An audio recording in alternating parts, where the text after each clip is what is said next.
नमस्कार. श्री सार्वजनिक बाल शिवाजी वाचनालय मच्छे. आज शुक्रवार. आजच्या चर्चासत्रामध्ये आमच्या वाचनालयाचे विद्यमान अध्यक्ष, इतिहासप्रेमी श्री संतोष जैनोजी हे इंडिया अंडर औरंगजेब म्हणजेच औरंगजेब या पुस्तकावर आपले विचार व्यक्त करणार आहेत. औरंगजेब या पुस्तकाचे लेखक आहेत जदुनाथ सरकार आणि याचा मराठीत अनुवाद केलेला आहे डॉक्टर श गो कोलालकरांनी. या पुस्तकाचं त्यांनी म्हणजे हे उलगडून दाखवावं असं मी त्यांना विनंती करतो. सर्वात आधी नमस्कार. श्री बाल शिवाजी वाचनालय नावातच आमच्या छत्रपती शिवरायांचं नाव आहे आणि या वाचनालयामध्ये ज्या काही चर्चा घडत असतात त्या छत्रपती शिवाजी महाराजच्या रिलेटेड इतिहासाच्या आजूबाजूला फिरणाऱ्या, मराठा साम्राज्याच्या आजूबाजूला फिरणाऱ्या, आमच्या पूर्वजांचा पराक्रमी शौर्यशाली इतिहास कसा होता हे वाचण्याचा, समजून घेण्याचा आपण प्रयत्न करतोय. आणि या दर शुक्रवारच्या उपक्रमाअंतर्गत आपण जे काय पुस्तक वाचतो, जे पुस्तक बघण्याचा प्रयत्न करतो, ते पुस्तक आपण आठवडाभर वाचायचं, महिनाभर वाचायचं आणि त्या पुस्तकाबद्दल आम्हाला काय वाटलं याबद्दल आपलं मनोगत इथं तुमच्या समोर व्यक्त करत असतो. आणि मागील काही दिवसांपासून आम्ही जे काय उपक्रम चालू केला आहे की बाबा हे विचार फक्त आमच्यापर्यंत मर्यादित न राहता सोशल मीडियाच्या माध्यमातून घर बसल्या किंवा इतर ठिकाणी सुद्धा इतर ठिकाणाच्या युवकांनी, तरुणांनी घ्यावं म्हणून हा उपक्रम आम्ही चालू केला. आणि या उपक्रमाअंतर्गत बाबासाहेब आंबेडकरांच्या जीवनाचा आपण चरित्राचा अभ्यास केला, अण्णाभाऊ साठेंच्या चरित्राचा अभ्यास केला, असं बऱ्याच पुस्तकांचा आपण इथं चर्चा केलो. ते पुस्तकांच्याकडं कोणत्या पद्धतीनं बघितलं पाहिजे हे उलगडून सांगण्याचा प्रयत्न केला. आणि आज खरं तर माझ्यावरती जबाबदारी आली म्हणण्यापेक्षा माझं वाचन ऐतिहासिक दृष्ट्या झालेलं आहे की बाबा मराठा साम्राज्य कसं होतं, छत्रपती शिवाजी महाराजांच्या बद्दल मला आवड होती, आदर होता, संभाजीराजांच्या बद्दल मला एक आकर्षण होतं की बाबा एक 22-23 वर्षाचं मुलगं त्या मोठ्या म्हणजे काय आशिया खंडातल्या सगळ्यात मोठ्या बादशहाबरोबर लढतंय कसं, हे एक उत्सुकता होती. उत्सुकतेपोटी मी संभाजी महाराजांचं चरित्र वाचलं, संताजी धनाजी यांचा पराक्रम वाचला, भद्रकाली ताराराणी यांचं पण वाचन केलं. शिवचरित्राबद्दल आपण चर्चा करतोच, पण एवढे सगळे लढले कुणाबरोबर? तो होता आलमगीर बादशाह औरंगजेब. मग हा कोण? मग तो औरंगजेबाबद्दल खूप उत्सुकता होती की बाबा एवढा मोठा हा बादशाह ज्याच्या 6 पिढ्याने या देशावरती राज्य केलं, ही 6वी पिढी औरंगजेब त्यांच्या मोगलांच्या अत्युच्च शिखरावरती पोचली होती. आणि याला असं काय पडलं की शेवटची 26-27 वर्ष दक्षिणेमध्ये घालवून अवघी 50 वर्षाची मराठेशाही त्याला संपवता आली नाही. मग उत्सुकता होती, एक आकर्षण होतं ह्या बादशहाबद्दल. ते आकर्षणानं औरंगजेब वाचायचं ठरवलं, तो अभ्यासायचा ठरवलं. आणि मित्रांनो, तुम्हाला सांगायला मला गर्व वाटतोय, किमान 2 ते 2.5 वर्ष झाले पुस्तकाचा अभ्यास करतोय. अजून सुद्धा हा औरंगजेब मला समजेना झालाय. आणि एक एक वेळा असं वाटतंय की खरा जो काही योद्धा जो असतोय ना, तो हा होता. अकबर विकबर हे योद्धे नव्हते, ते शासक होते, ते बादशाह होते, पण योद्धा हा होता. मी भान ठेवून बोलतो, योद्धा म्हणतोय मी याला, कारण का वयाच्या 60 वर्षानंतर हा 50-60 वर्षाचं मराठा साम्राज्य जे छत्रपती शिवाजी महाराजांना हिंदवी स्वराज्याची स्थापना केली, हिंदवी स्वराज्य गिळायला आलेला वयाच्या 60मध्ये लोक अंथरुणात असतात, तर हा योद्धा रणांगणावरती आला मराठ्यांचं ते कोवळं साम्राज्य गिळण्यासाठी. तर ह्याचं समजलं नाही मला. आणि दुसरं आकर्षण काय होतं की जदुनाथ सरकार हा आवडता लेखक आहे मला. मराठा साम्राज्याचा इतिहास लेखन ग्रँड डफनं केलं. की आपण मराठा साम्राज्य ज्या वेळेला वाचतो, तपासतो, ज्या वेळेला तिथील पुरावे सादर किंवा जमा करण्याचं ज्या वेळेला आपण बघतो, त्यावेळेला ग्रँड डफ ची मतं खूप ग्राह्य मानली जातात. आणि तो मराठा इतिहासाचा म्हणजे हे होता, त्याला मराठा इतिहासानं लिहिलाय. पण जदुनाथ सरकारनं याचा जन्म झालाय बंगालमध्ये.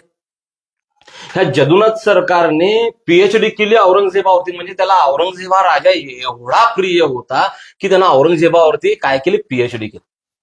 6 मुघल बादशाह होऊन गेले त्याच्या अगोदर. बाबर पासून अकबर, हुमायून हे सगळे बादशाह होऊन गेले, पण तो औरंगजेबावरती एवढं प्रेम होतं त्याचं जे अकबराला जमलं नाही. म्हणजे संपूर्ण अफगाणिस्तान, काबूल, कंदाहार, इकडचा आसाम पासून कसे याच्यापर्यंत कन्याकुमारी पर्यंत जे अकबराला जमलं नाही, सगळ्यात मोठं क्षेत्रफळावरती या औरंगजेबाचं राज्य होतं. तो औरंगजेबावरती त्याला पीएचडी केला.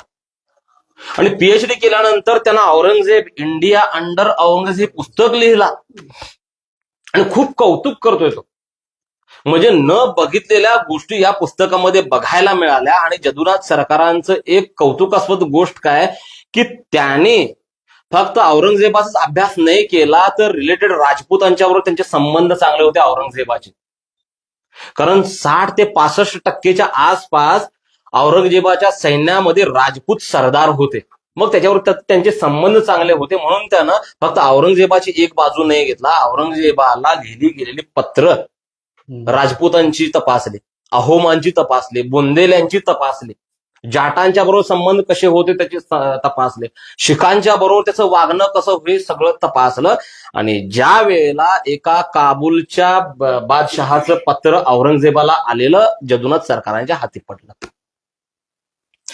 म्हणजे काबूलचा जो खलिफा होता, जो बादशाह होता काबूल कंदारचा, त्याचं एक पत्र ह्याला जदुनाथ सरकारला समजलं की तू कसला आलमगीर, तू आलमगीर नव्हे, तू जर आलमगीर म्हणजे या शब्दाचा अर्थ काय, म्हणजे जगज्जेता, म्हणजे जगावरती राज्य करणारा तो आलमगीर. आणि तुम्हाला सांगतो, प्रेक्षकांना सुद्धा सांगतो, तुम्ही तपासा इतिहासामध्ये ज्या वेळेला औरंगजेब आलमगीरच्या त्या राज्याचा तुम्ही तपशील बघाल, त्यावेळेला जगातील सर्वात श्रीमंत आणि सर्वात बलाढ्य राजाचा तो बादशाह होता. म्हणजे जगातील त्यावेळेला जे काय राज्य होते जगामध्ये, त्याच्यामधला सर्वश्रेष्ठ बादशाह औरंगजेब होता. मग खरोखरच म्हणजे त्याच्यावरती पीएचडी केली जदुनाथ सरकाराने. पण एक पत्र असं मिळालं की तू त्या शिवाजी नावाच्या दक्षिणेतल्या सरदाराच्या मुलाला तुला मारता आलं नाही. तू पहिल्यांदा त्याचा पडाव कर, नंतरला काबूल कंदाहारमध्ये ये म्हटल्यानंतर जदुनाथ सरकाराने काय केलं, त्या एका पत्राचा आधार घेतला आणि नंतर त्याने मराठा हिस्ट्रीमध्ये गेले, म्हणजे मराठ्यांच्या कार्यकर्तृत्वाकडे गेले. आणि नंतरला जदुनाथ सरकारांनी पीएचडी केली औरंगजेबावरती. त्यांनी पुस्तक लिहिलं औरंगजेबावरती, इंडिया अंडर द औरंगजेब म्हणून. पण फार वेडे झाले ते मराठ्यांच्या इतिहासाचे. आणि नंतर जसं ग्रँड डफांची मतं खूप ग्राह्य धरली जातात, तशीच त्यापेक्षा किंचित जास्त जदुनाथ सरकारांची मराठा हिस्ट्रीबद्दल मतं ग्राह्य धरली जातात. एवढा अभ्यास त्यांनी, सखोल अभ्यास त्यांनी मराठा हिस्ट्री हिंदवी स्वराज्यावरती केला. 19व्या शतकात, म्हणजे 19व्या शतकामध्ये जदुनाथ सरकारांचा जन्म झाला. बाबा का त्याने एवढे वेढे झाले, औरंगजेबवरती पीएचडी केली त्यांनी. तुम्ही औरंगजेबचा ज्या वेळेला म्हणजे काय त्याचा इतिहास तपासता, त्याचं जीवनचरित्र तपासता, एवढा क्रूर शब्द सांगतो मी तुला. मी मगाशी काय हे केलं, त्याचा उल्लेख केला की शौर्यशाली आणि एकदम श्रेष्ठ बादशाह म्हणून. आता ज्या वेळेला आपण त्याच्या औरंगजेबाच्या चरित्रामध्ये डोकावतो किंवा त्याच्या बालपणापासून मृत्यू ह्याच्यापर्यंत डोकावतो, त्यावेळेला त्याच्या आयुष्याचे 2 भाग होतात. ज्या वेळेला औरंगजेबाला सत्ता पाहिजे असते, त्यावेळेला स्वतःच्या बापाला क्रूरतेनं मारणारा, हत्या केली त्यानं स्वतःच्या बापाची, शहाजहानची. हत्या कशी केली, त्याला मालिशमध्ये, त्याच्या मालिशच्या तेलामध्ये विष घालून दररोज थोडं थोडं. म्हणजे विचार करा, एका बापाबरोबर एक मुलगा वागू शकतंय काय, ही कोणती संस्कृती. ज्या संस्कृतीमध्ये बापासाठी जीव देणारे, भावासाठी जीव देणारे, इतर म्हणजे काय, ज्या माता भगिनी त्या आपल्या बहिणींप्रमाणे बघितलं गेलं पाहिजे. ह्या भारतामध्ये ती संस्कृती जपली, फळली, फुलली. त्याच देशामध्ये एक मुलगा उठतोय, आपल्या बापाला सत्तेसाठी बंदिस्त करतोय आणि दररोज मारायची शिक्षा देतं. मारायचं तर कसं की त्याला विष, दररोज मालिशमध्ये त्याचे विष घालून मारायचं. विष घालून मारायचा प्रयत्न करतो ना, शहाजहानला मारतोय तो. दुसरा आपल्या मोठ्या भावाला दारा शिकोला. दारा शिकोच खरा खरा तर त्या मोगल बादशहाचा मुख्य दावेदार असतो, बादशाह व्हायला लायक असतं सर्वधर्म समभाव म्हणून. तो आपलं त्याचा एक अजेंडा वेगळा असतोय, पण त्याची सुद्धा क्रूरपणे हत्या करतात. चांदणी चौकामध्ये त्याचं मुंडकं कट करून त्याचं मुंडकं भाल्यानं फिरवतात. आणि दारा शिकोचं एक मुलगं, 12-13 वर्षाचं मुलगं, त्या मुलाला सुद्धा जिवंत मारत नाही, पण त्याला सुद्धा मारण्याचं म्हणजे क्रूरता बघा औरंगजेब किती क्रूर होता. तर त्याला दररोज उठल्यानंतर काही पण पोटाला न घालता फक्त पहिल्यांदा तू भांग प्यायची. भांग पिल्यानंतर मनुष्याला भूक लागत नाही, दिवस त्याच परिस्थितीमध्ये राहते. म्हणजे तू मरायचं पण असं मरायचं की थोडं थोडं थोडं तुझ्या शरीरातलं रक्त आणि मांस ते शरीर खात राहते.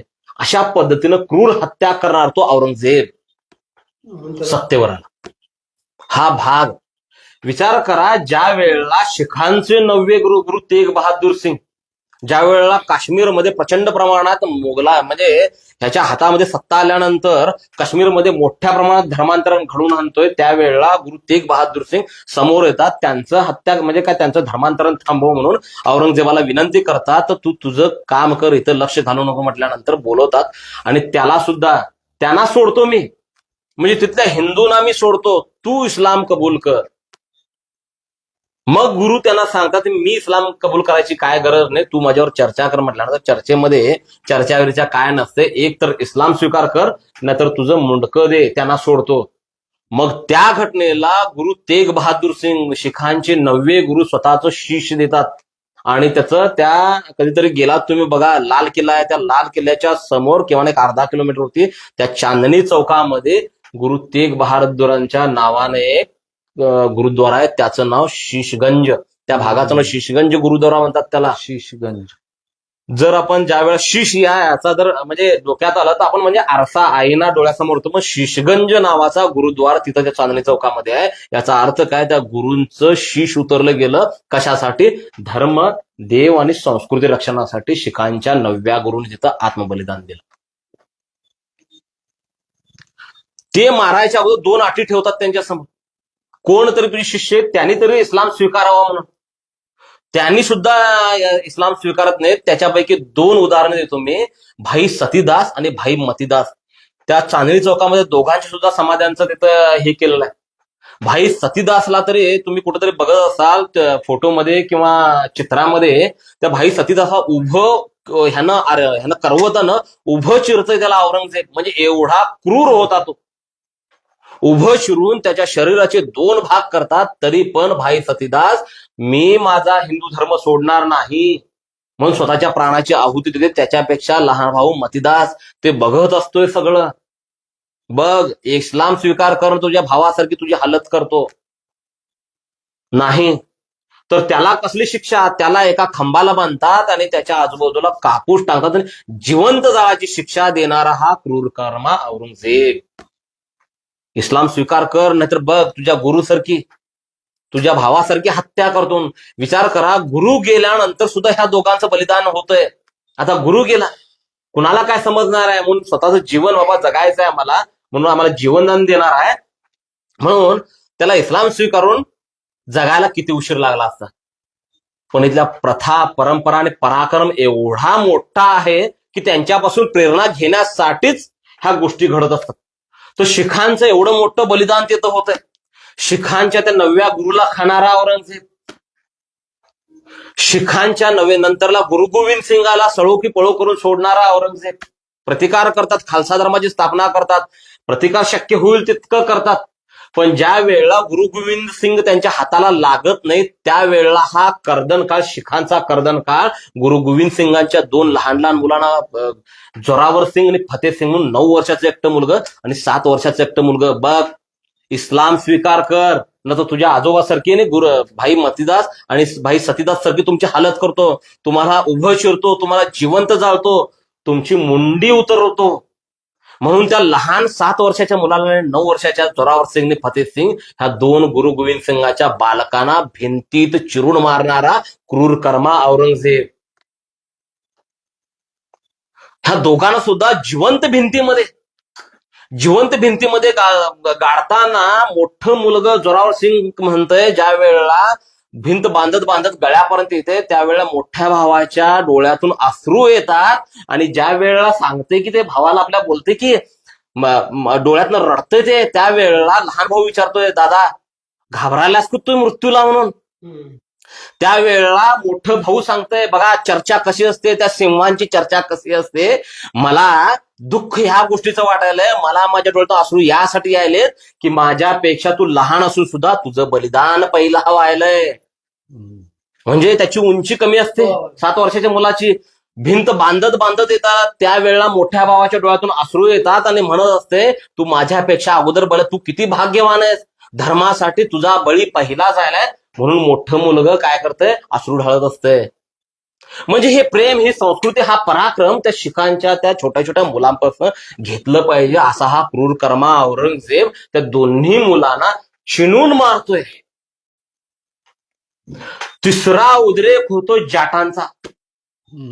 आमच्यामध्ये सतत चर्चा होत असते की बाबा जाटांचा दबदबा आहे. आज सुद्धा ऑलिम्पिकमध्ये संपूर्ण देशामधून जेवढे पण प्लेयर गेलेत तेवढे सगळ्यात जास्त हरियाणा मधून गेलेत. पराक्रमी बलदंड शरीराचे जाट. ज्या वेळेला एका मुलीवरती औरंगजेबाच्या ह्याचं प्रेम जडतंय म्हणजे मला ती मुलगी, जाटांची मुलगी आवडते, त्यावेळेला त्या मुलीला उचलून हाणतात. त्यावेळेला जाटांचा विद्रोह होतोय. गोकुलादास त्याचं नाव, गोकुलादास जाट.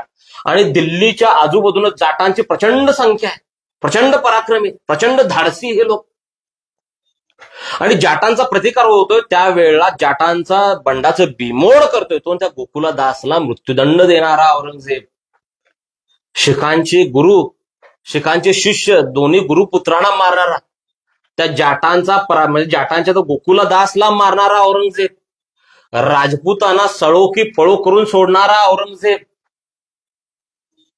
किती पराक्रमी, किती म्हणजे साम्राज्यवादी विस्ताराचा हा औरंगजेब. पण या औरंगजेबाला पाणी पाजवलं मराठ्याने. बघा विचार करा की एवढ्या म्हणजे शिखांची सत्ता संपवतो तो, शिखांना डोकं वर काढायला देत नाही. जाटांचा प्रदेश आजूबाजूला, राजस्थानमध्ये जाट आहेत, गुजरातमध्ये जाट आहेत, हरियाणामध्ये आहेत. हरियाणा, पंजाब, काश्मीर, उत्तर प्रदेश ह्या पट्ट्यामध्ये जाटांची संख्या प्रचंड असताना सुद्धा त्या जाटांचं बंड मोडून काढणारा औरंगजेब. अहोमाना सुद्धा तिथं प्रतिकार, म्हणजे आसामपर्यंत त्याचं राज्य होतं, त्या अहोमाना सुद्धा टक्कर देणारा औरंगजेब किती श्रेष्ठ होता असणार. म्हणून त्याच्या चरित्राच्या वरती ह्या जदुनाथ सरकाराने पीएचडी केली आणि पीएचडी करणाऱ्याच्या लायकीचा माणूस होता. मग ज्या वेळेला तो एक काबूलचा खलिफा ज्या वेळेला पत्र लिहितोय, त्या पत्राचा आधार घेऊन सर जदुनाथ सरकाराने मराठा इतिहास तपासायला घेतलं. त्यावेळेला बाबा ही लोक कोण, ही लोक कोण म्हणून ज्या वेळेला त्यांनी तपासायला जातात की त्यावेळेला त्यांना समजते की छत्रपती शिवाजी महाराज कोण होते. बघा तुम्ही विचार करा, शिवाजी महाराज ज्या वेळेला दक्षिणमध्ये उदयाला आले त्यावेळेला या उत्तरमध्ये घटना घडत होत्या. त्यावेळेला जवळजवळ 8 गुरु झाले होते शिखांचे. बऱ्यापैकी पंजाब सिंध प्रांतात शिखांचा दबदबा होता, जाटांचा दबदबा होता. म्हणजे राजपूत जवळजवळ 60-65% सरदार राजपूत त्यांचे होते, म्हणजे तिथं नोकरीला होते. आणि हा एक सरदाराचं मुलगा,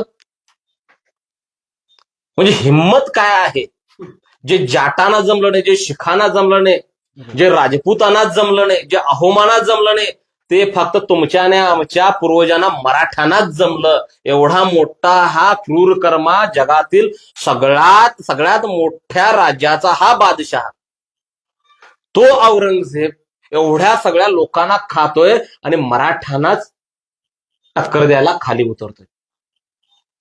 मग काय होतं असणार पराक्रम आमच्या पूर्वजांचं. इतिहास वाचून झाल्यानंतर त्या इतिहासापासून प्रेरणा घेऊन उभं राहिलं पाहिजे. आता जे का बांगलादेशमध्ये बघतोय आपण, बांगलादेशमध्ये हिंदूंचं काय व्हायलंय, कत्लेआम व्हायलंय. किमान 3-4% हिंदू आहेत, तिथं 97% शांतताप्रिय जनता. 97% असून सुद्धा तुम्ही स्वतः शांत राहू शकत नाही. तर भविष्यात आमच्या भारतासमोर घडलंय काय, म्हणजे वाढून काय ठेवलंय हे विचार करायच्याच पाळी आहे. मी आणि परत इतिहासामध्ये जातो आणि जसाच बांगलादेशमध्ये घडत आहे ना, तशाच प्रकारचा नंगा नाच उत्तरेमध्ये ज्या वेळेचा हे झाला की काय राज्याभिषेक झाला की 1659च्या आसपास याचा राज्याभिषेक होतोय. मग या राज्याभिषेकचा कर काढायचा कुणाकडनं, म्हणून हा संपूर्ण उत्तर भारतामध्ये जिझिया कर लावतोय. जिझिया कर म्हणजे काय, जर तुम्ही हिंदू असाल तर तुम्हाला विशिष्ट कर दिला पाहिजे. मुसलमानाकडून 1 रुपये, हिंदूंच्याकडनं 18% मोठं. जर तुमचे सणवार म्हणजे तुम्ही कुठे तर ह्याला जात असाल, म्हणजे सण करायचा असेल किंवा कुठे तीर्थयात्रेला जात असाल तर विशिष्ट कर तुम्हाला द्यावा लागेल. हिंदूंना म्हणजे दुय्यम म्हणण्यापेक्षा जनावराची वागणूक देणारा आणि प्रचंड अत्याचार हा जिझिया कर औरंगजेबानं आपल्या त्या ह्याच्यामध्ये त्या उत्तर भारतामध्ये लावला. आणि उत्तर भारतातली जेवढी पण राज्य होती, राजपूतांचं होतं, जाटांचं होतं, शिखांचं होतं, अहोमांचं होतं, तिथल्या डोगरांचं होतं, गुज्जरांचं होतं, मीनांचं होतं, तिथल्या समस्त क्षत्रियांच्या तोंडातून आलं नाही. पण ह्या औरंगजेबाला म्हणजे आशिया खंडातल्या सगळ्यात मोठ्या बादशहाला पहिलं धमकीचं पत्र छत्रपती शिवाजी महाराजांनी 1659 साली पाठवलं. हे बंद कर म्हणून सांगणारा एकच मर्द ह्या महाराष्ट्राच्या, ह्या दक्षिण भारताच्या मातीमध्ये तयार झाला. त्याचं नाव होतं छत्रपती शिवाजी महाराज. आणि ताबडतोब त्या एका पत्रानं, फक्त एका धमकीच्या पत्रानं बंद झाला जिझिया कर. म्हणजे किती श्रेष्ठ, किती मुत्सुद्दीने, किती धोरणीने, किती पराक्रमी छत्रपती शिवाजी महाराज होते. आपली ताकद काय, का सरदाराचं मुलगा आहे मी, आणि जगातल्या सर्वश्रेष्ठ बादशहाला मी धमकीचं पत्र लिहितो. काय होईल त्याचे परिणाम, म्हणजे परिणाम काय होऊ ते होऊ देत, पण जिथं अन्याय होतोय तिथं तुम्ही पाय रुण उभं राहिलं पाहिजे. हे छत्रपती शिवाजी महाराजांची शिकवण सांगून जाते आम्हाला. काय होतं शिवाजी महाराजांच्याकडं, 1659 सालची घटना सांगतोय. पहिलं पत्र लिहिलं त्याने, धमकीचं पत्र लिहिलं औरंगजेबाबरोबर. जे का संबंध आले, ज्यावेळेला काशीचं विश्वनाथ पाडवलं जातंय, मथुरेमध्ये नंगा नाच केला जातोय, मथुरेचं वृंदावन भ्रष्ट केलं जातंय, त्यावेळेला छत्रपती शिवाजी महाराजांनी म्हणजे धमकी दिलेलं पत्र हे जदुनाथ सरकारने आम्हाला दिलंय. का आलं नाही जाटांच्याकडनं, ते का आलं नाही शिखांच्याकडनं, होते ना ते जवळ. मी त्यांच्यावरती आरोप करत नाही. राजपूतांचा इतिहास खूप पराक्रमी आणि गौरवशाली आहेत. जाटांच्या इतिहासामध्ये एकही त्यांच्याबरोबर मोगलांच्याबरोबर सोयरीक नाहीये. शिखांनी तर आपलं म्हणजे गुरुना म्हणजे काय सर्वस्व गुरुनी बलिदान दिलंय, छोट्या छोट्या मुलांनी बलिदान दिलंय. पण हिंमत जी होती, जो पराक्रमाचा जो वारसा होता, तो छत्रपती शिवाजी महाराजांपासून घेतला पाहिजे.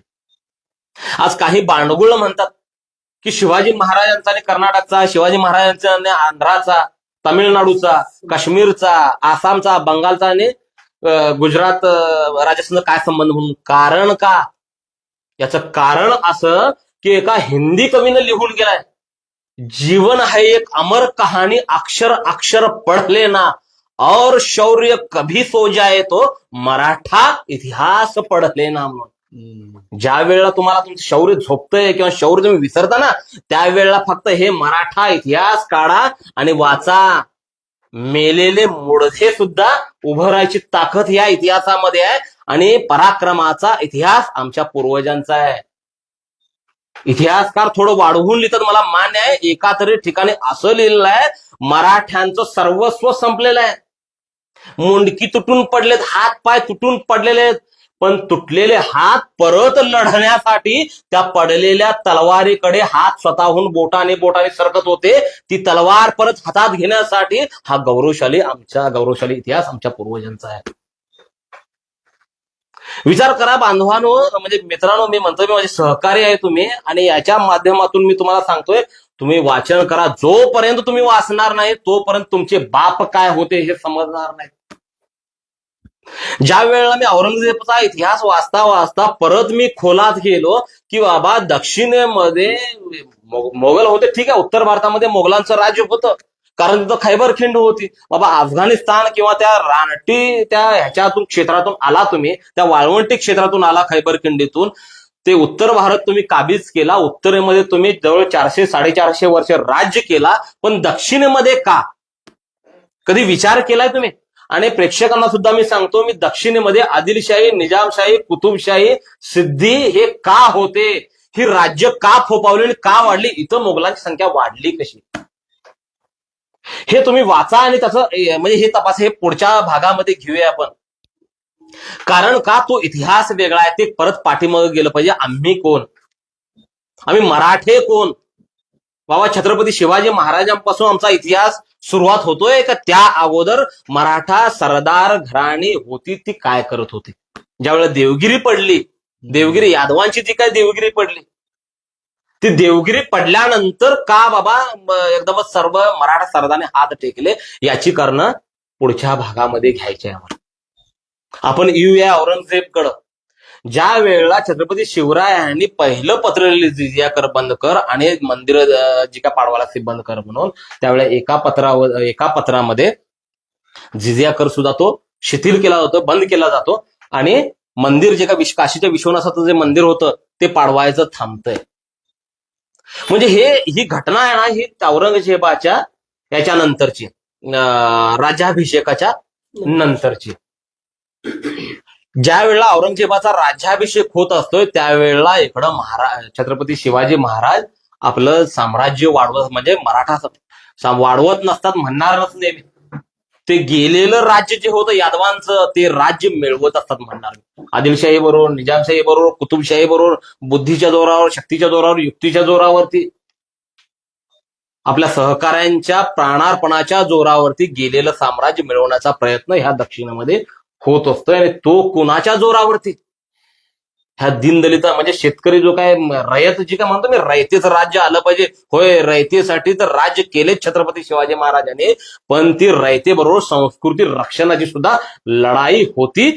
असं एक ठिकाणी हेनरी रेलिंग्टन नावाचा इंग्रज अधिकारी आपल्या ह्याला लिहितोय. कुणाला? आपल्या इंग्लंडला एक पत्र आहे, the general of Hindu force. काय हेनरी रेलिंग्टन, लक्षात ठेवा हे शब्द, आणि प्रेक्षकांना सुद्धा सांगतो हे तपासा. हेनरी रेलिंग्टन कोण होता? जो पन्हाळगडाच्या वेढ्यावरती छत्रपती शिवाजी महाराज ज्या वेळेला पेचात सापडले होते, त्या वेढ्यामध्ये सापडले होते, तेव्हा त्या अपग्रेडेड हे घेऊन, तोफा घेऊन त्या पन्हाळगडाच्या वेढ्यामध्ये येतोय ना तो, म्हणजे त्या ह्यांना मदत करा, सिद्धी जोहरला मदत करण्यासाठी. तो हेनरी रेलिंग्टन नंतरच्या काळामध्ये इंग्लंडला पत्र लिहितोय, the general of Hindu forces म्हणतोय तो. काय हिंदू फोर्सेस म्हणावं त्यांना? का मराठा साम्राज्याचा एक सेनापती म्हणू नये त्यांना? कारण छत्रपती शिवाजी महाराजांचं कार्यकर्तृत्व एवढं मोठं होतं की त्यांना ज्या वेळेला मथुरेमधल्या हिंदूंना त्रास झाल्यानंतर यांच्या हृदयामध्ये त्रास होत होता. फक्त रयतेचे राजे नव्हते, त्यांना फक्त रयतेच्या राजा म्हणून त्यांना एका ह्याच्यामध्ये न गुंफवता ह्या विश्वातला सर्वश्रेष्ठ राजा होता. एकेरी बोलतो मी, माफ करा, म्हणजे या विश्वाचे सर्वश्रेष्ठ राजे होते. विश्ववंदित हा म्हटलंय जिजाऊने, ते विश्ववंदित हा होण्याच्या मार्गावरती त्यांची वाटचाल सुरू होती छत्रपती शिवरायांची. विचार करा, ज्या वेळेला सुरत लुटली जाते, आम्ही म्हणजे एक एक छोट्या छोट्या गोष्टीवरती विचार करण्यासारख्या आहेत. हा औरंगजेबचा इतिहास एवढा झाला म्हणजे तुम्हाला आता ध्यानात आलं की बाबा औरंगजेब किती मोठा होता, किती श्रेष्ठ होता, आणि त्याला म्हणजे उत्तर भारत असा चळाचळा कापत होता तो. उत्तर भारतामध्ये ज्या वेळेला पहिल्यांदा हे सांग, त्याच्यानंतर जाऊया तिकडं. उत्तर भारतामध्ये ज्या वेळेला त्याला काहीच शिल्लक नाही राहिलं नाही, त्यावेळेला शाहिस्ते खानला ज्या वेळेला पाठवतोय की पुण्याला, त्यावेळेला जवळजवळ 2 ते 3 वर्ष शाहिस्ते खान फक्त स्वराज्य जाळत असतोय, पळत असतोय, त्रास देत असतोय. तिथे एक घटना घडली. जवळजवळ 3 वर्ष पुण्यामध्ये तळ ठोकून असलेलं शाहिस्ते खान जवळजवळ 1 लाखाची फौज, इतिहासामध्ये नोंदी आहेत त्या, 1 लाखाची फौज घेऊन येतोय शाहिस्ते, आणि जवळजवळ त्याचा घेरा पुण्याच्या 9 किलोमीटर आजूबाजूला. विचार करा, सर्जिकल स्ट्राईक, आता आम्हाला शब्द आठवण आहेत की मोदीजींनी सर्जिकल स्ट्राईक केले, एअर स्ट्राईक केले, तर सर्जिकल स्ट्राईकचा उल्लेख शाहिस्ते खानाच्या त्या छाप्यामध्ये, त्या लाल महालाच्या छाप्यामध्ये आहे. तर कधीतरी विचार करा त्या गोष्टीचा. 9 किलोमीटरच्या घेऱ्यामध्ये शाहिस्ते खानची छावणी असते, आणि तो जवळ 4.5 किलोमीटर काय करावं लागणार होतं आम्हाला, की सैनिकांचा घेरा तोडून आतमध्ये, म्हणजे त्याच्यावरती जर आक्रमण करायचं असेल, त्याला जर मारायचं असेल तर 4.5 किलोमीटर त्या सैनिकांच्या घेऱ्यामधून आत जावं लागेल. तर विचार करा, फक्त 200 लोक घेऊन छत्रपती शिवाजी महाराज घुसतात काय, आणि जवळ 3 वर्ष तो शाहिस्ते स्वराज्याची जाळपोळ करत होता. एका रात्रीमध्ये म्हणजे घुसतात, त्याच्यावरती छापा घालतात, तर सही सलामत 200 गेलेले असतात, 200चे 200 बाहेर येतात आणि त्याच्यावरती हा प्रचंड नैतिक आणि पराक्रमाचा विजय असतो. इथं 2-3 गोष्टी घटना म्हणजे विचार करण्यासारखे. पहिली घटना म्हणजे पहिलं विचार करण्यासारखी गोष्ट काय आहे की शिवाजी महाराजांच्याकडे वीर नव्हते काय, स्वतः शिवाजी महाराज जायला तिथं. बघा, लाखाचा पोशिंदा गेला तर काय होणार होतं, हिंदवी स्वराज्याचा पायाच उद्ध्वस्त झाला असता. तरी पण ते म्हणजे काय, तो पराक्रम छत्रपती शिवाजी महाराजांच्या नसानसामध्ये होता. म्हणून त्यांनी स्वतः त्या हल्ल्याचं डिझाईन करतात, म्हणजे नियोजन करतात, घुसतात, त्याच्यावरती हल्ला होतोय, त्याच्या नशिबानं तो शाही सिकान वाचतोय. इथं ही घटना संपली, पण घटना तिथूनच सुरुवात होते. मी कुठं पण ज्या वेळेला व्याख्यानाला किंवा कुठं पण शिवचरित्र सांगायला जातो त्यावेळेला प्रत्येक ठिकाणी सांगत असतो, जे दिसतंय ते बघू नका, जे दिसत नाही ना ते बघण्याचा प्रयत्न करा. काय दिसलं नाही या घटनेमध्ये?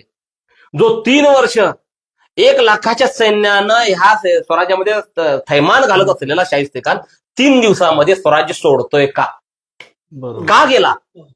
जवळच त्या ह्याच्यामध्ये नोंद आहे की ज्या वेळेला लाल महालावरती छापा पडतोय आणि महाराज तिथून सुटून जाऊन राजगडावरती स्थायिक होतात. किमान 50-60 किलोमीटर राजगड होता तिथून. त्यातले 10,000 निधड्या छातीचे मोगल, त्यांच्या अंडरखाली राहणारे बाटलेले राजपूत किंवा इतर हिंदू, मी कुठल्या जातीचा उल्लेख करा, इतर हिंदूंनी का असं धाडस केलं? म्हणजे राजगडावरतीच आहेत ना महाराज, मेलो तर मेलो, पण त्याला सोडायचं का घुसले नाहीत?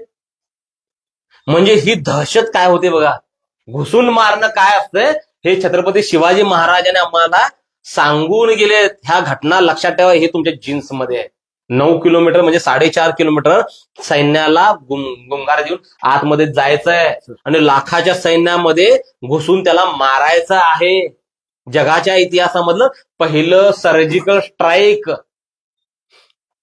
हे का मी जगापुढे आणत नाही? ज्यांचं नखभर असतंय ते बुट्टीभर सांगायचा प्रयत्न चालू आहे सोशल मीडियाच्या माध्यमातून, आणि आमचा अरे बाबा ढिगभर आहे रे. हे वाचनालय, ही पुस्तकं, ती सोशल मीडिया, ती टेक्नॉलॉजी तुमच्या हातात जे आहे ना ते ब्रह्मास्त्र आहे.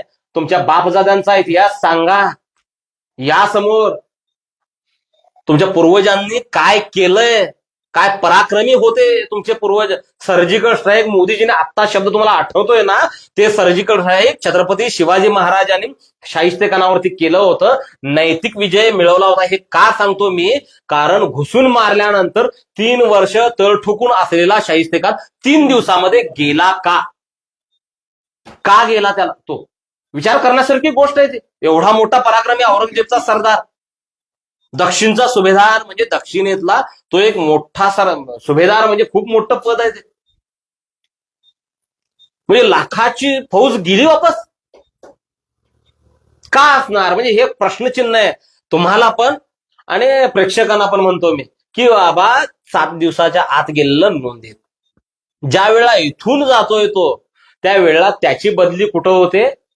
बंगालमध्ये, बंगालच्या सुभ्यामध्ये होते. त्यावेळेला बंगाल, बिहार, आसाम, मणिपूर आणि पूर्वोत्तर भारत एखाद्या सुभ्यामध्ये, बंगालच्या सुभ्यामध्ये आलेलं असतोय. आणि त्यावेळेला बंगालची सुभेदारी मिळणं म्हणजे तुझं डेमोशन करणं, म्हणजे तुला पदच्युत करणं. ते तिथं एक घटना घडली, खूप म्हणजे तुमच्या आमच्यासाठी खूप प्रेरणादायी आहे ती.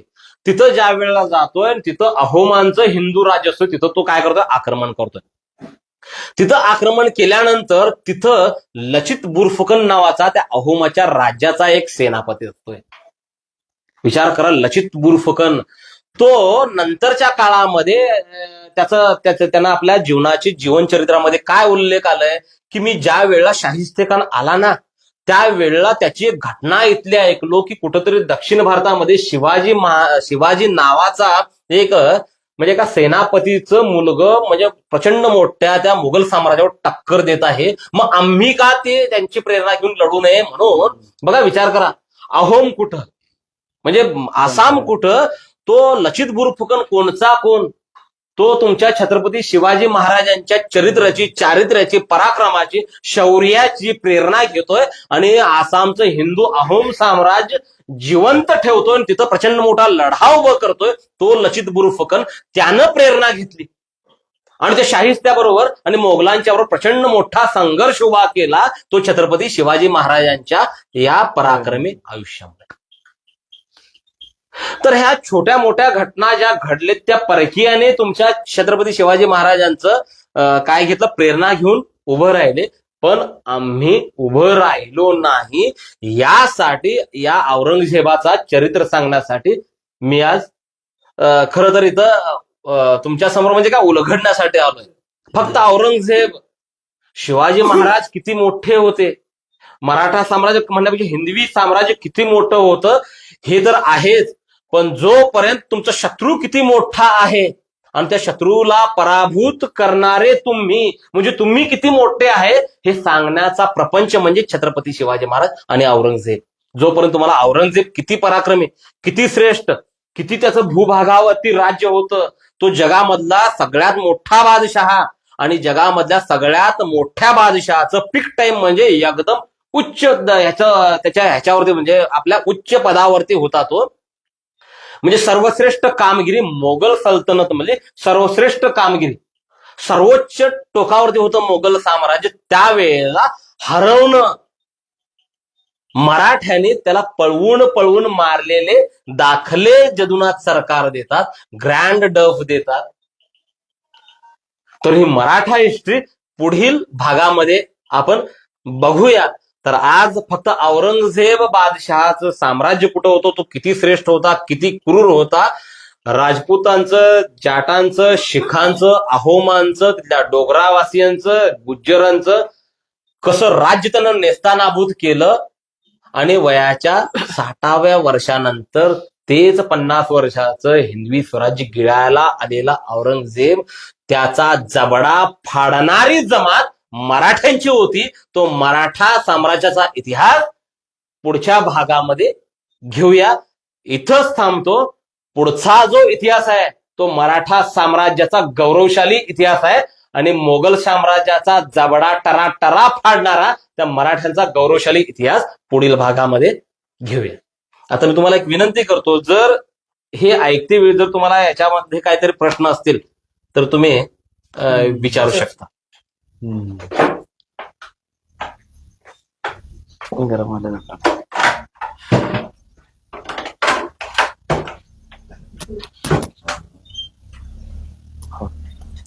आज आपल्या अध्यक्षांनी अगदी धगधगत्या शब्दातून मराठ्यांचा औरंगजेबचं ते चरित्र सांगताना त्याचबरोबर जो मराठ्याचा इतिहास सांगितला त्याबद्दल माझ्या मनामध्ये एक प्रश्न आला.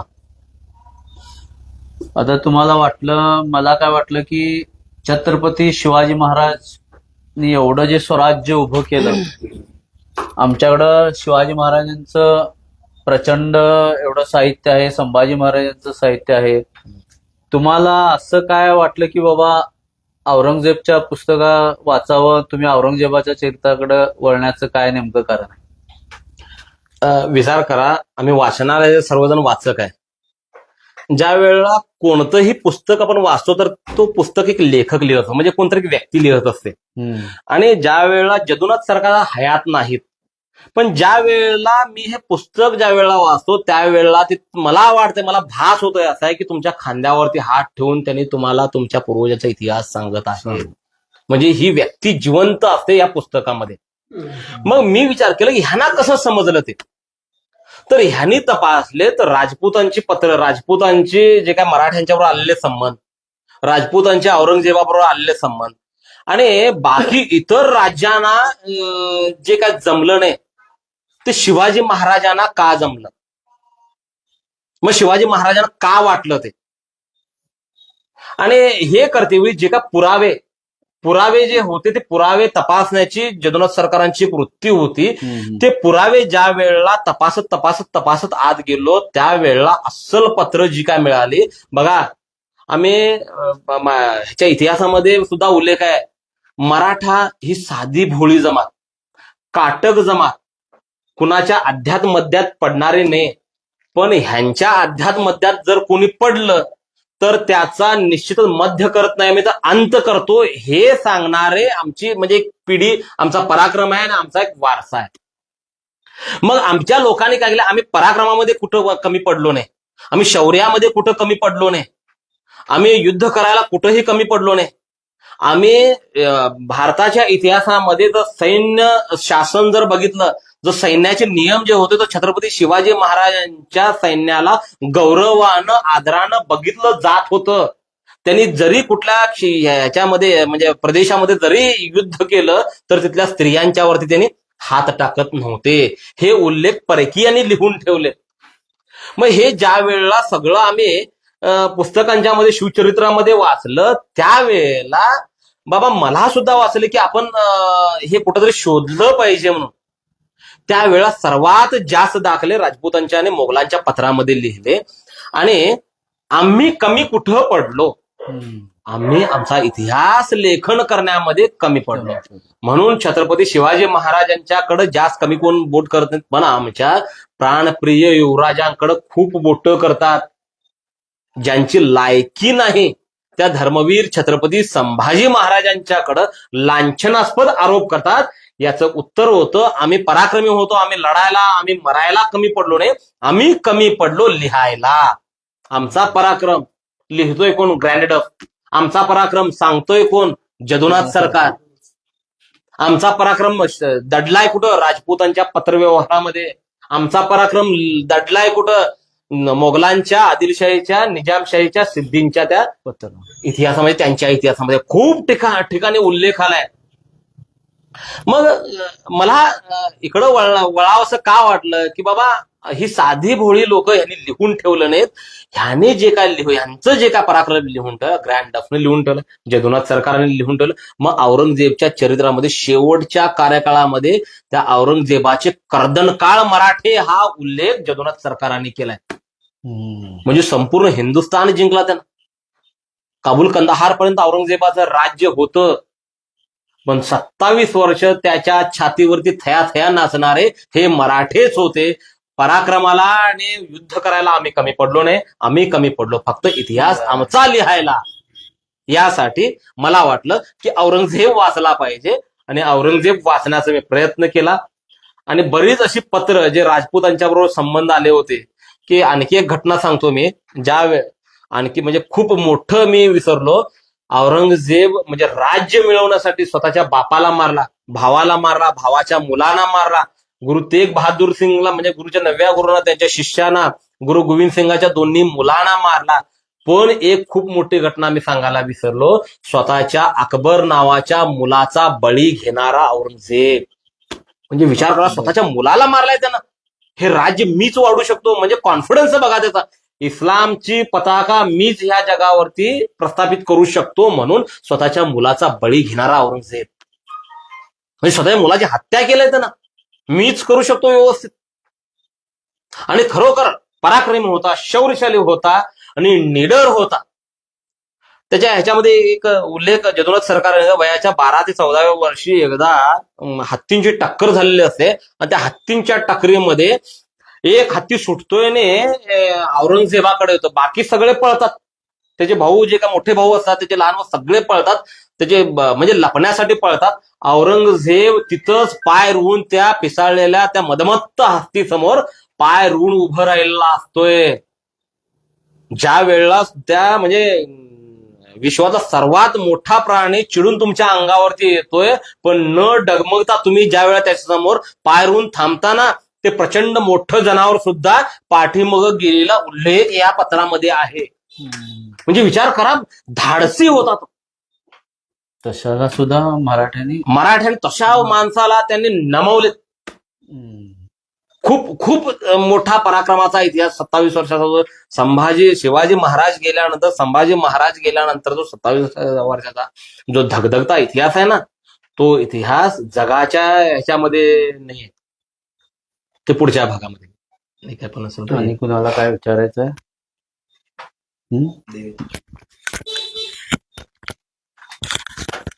आता तुम्ही मगासपासून मराठा इतिहास किंवा शिवाजी महाराजांचं स्वराज्याबद्दल बोलत होता. आता आम्हाला एक विचारायचं आहे हिंदवी स्वराज्य म्हणत होते.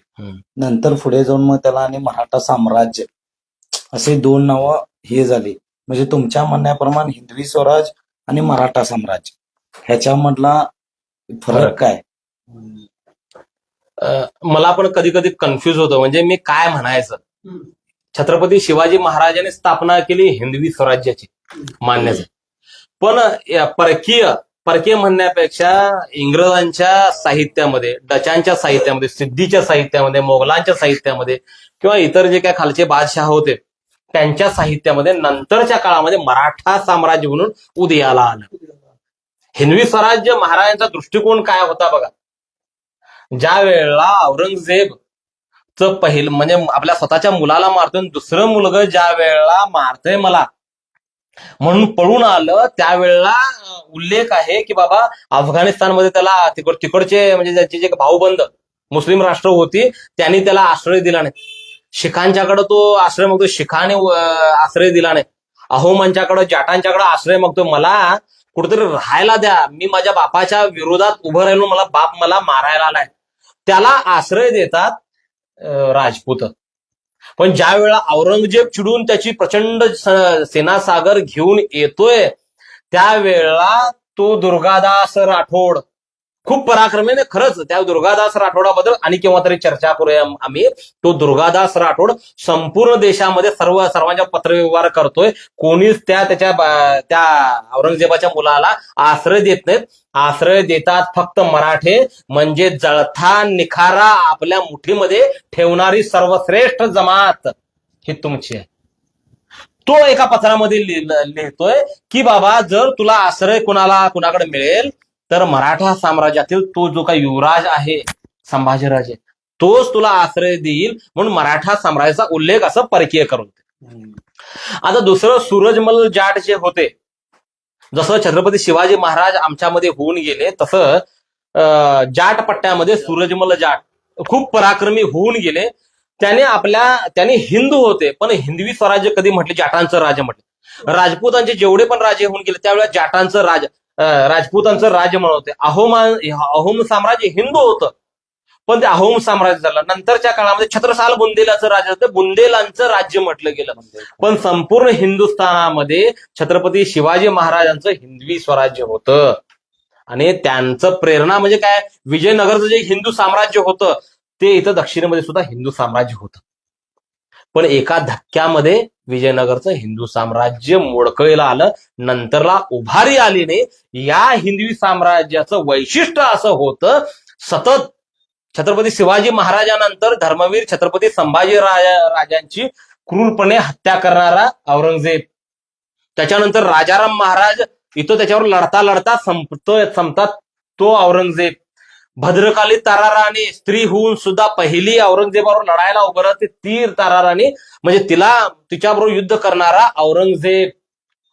आणि एका धक्क्यामध्ये म्हणजे काय, आदिलशाही कुतुबशाही जवळजवळ 1685-86 300-350 ज्या त्या शाह्यांचं वर्ष होतं, म्हणजे जिवंत होत्या त्या 300-350 वर्ष या दक्षिणेमध्ये राज्य करणाऱ्या त्या मुसलमानांच्या शाह्या एका धक्क्यानं मोडकळी झाल्या औरंगजेबामुळे. पण आमचं 50-60 वर्षाचं हिंदवी साम्राज्य औरंगजेबाबरोबर जगातल्या सर्वश्रेष्ठ बादशाहबरोबर टक्कर देतंय आणि त्याला संपून राज्य जिवंत ठेवणारं मराठा साम्राज्य म्हणून आम्ही उल्लेख करत नाहीत, परकीय उल्लेख करतात. म्हणून नंतरच्या काळामध्ये जे इंग्रजांच्या पत्रामध्ये, डचांच्या पत्रामध्ये, मोगलांच्या पत्रामध्ये मराठा साम्राज्य म्हणून उदयाला आलं. पण मी म्हणतो हिंदवी साम्राज्यच. आणि मराठा साम्राज्य जर आपण म्हणायला गेलो तर मग त्या मराठा या शब्दामध्ये 18 पगड जाती सर्व येतात. कारण छत्रपती शिवाजी महाराजांचा हेर प्रमुख जर कोणी होते तर बेरड समाजाचे बहिर्जी नाईक होते. होता जिवा म्हणून वाचला शिवा ज्या अफजल खानाच्या युद्धामध्ये तो जिवा महाला होता, तो जिवा महाला डोंबारी समाजाचा होता. ज्या पन्हाळगडाच्या युद्धामध्ये त्या मृत्यूच्या पालखीमध्ये बसून सिद्धी-जोहरला भेटायला जाणार शिवा काशीद जो कोण होता तो नाभिक समाजाचा होता. जे 32 मानाचं सोनेरी सिंहासन रायगडावरती उभं ज्या हिरोजी इंदुलकरांनी केलं, ते हिरोजी इंदुलकर ते वडार समाजाचे होते. तर हे सगळे लढले मराठा म्हणून. मग हे उल्लेख ठीक आहे, मराठा साम्राज्य पण तेच होतं, पण बोलते वेळी असं होऊ नये की दुसऱ्या समाजाला दुखावलं जाऊ नये. मराठा साम्राज्य होतं ते हिंदवी साम्राज्याचंच एक पार्ट होतं, परकीय त्याला मराठा साम्राज्य होते, पण छत्रपती शिवाजी महाराजांनी हिंदवी साम्राज्याची स्थापना केली होती.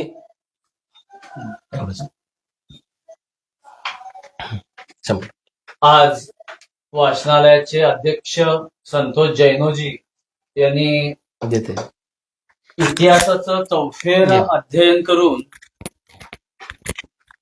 इतिहासाच्या खोलवर जाऊन एखाद्या ऐतिहासिक घटनेची मांडणी प्रत्येकारी शब्दामध्ये व्यक्त केलेली आहे. आणि मी इथं लाईव्ह वरती असणाऱ्या सर्व वाचकांना, इतिहासप्रेमींना विनंती करतो की असंच आपला इतिहास पुढील आठवड्यामध्ये ते आपल्या परिणामकारक शब्दामध्ये सांगणार आहेत. तरी सर्वांनी ऑनलाईन या वाचनालयाचा हा जो उपक्रम आहे येत्या शुक्रवारी सुद्धा संतोष जैनोजी यांच्या मुखातून ऐकण्याची संधी तुम्हाला मिळेल. आणि आज आम्ही इथंच थांबतो. धन्यवाद. मस्त झालं याचं.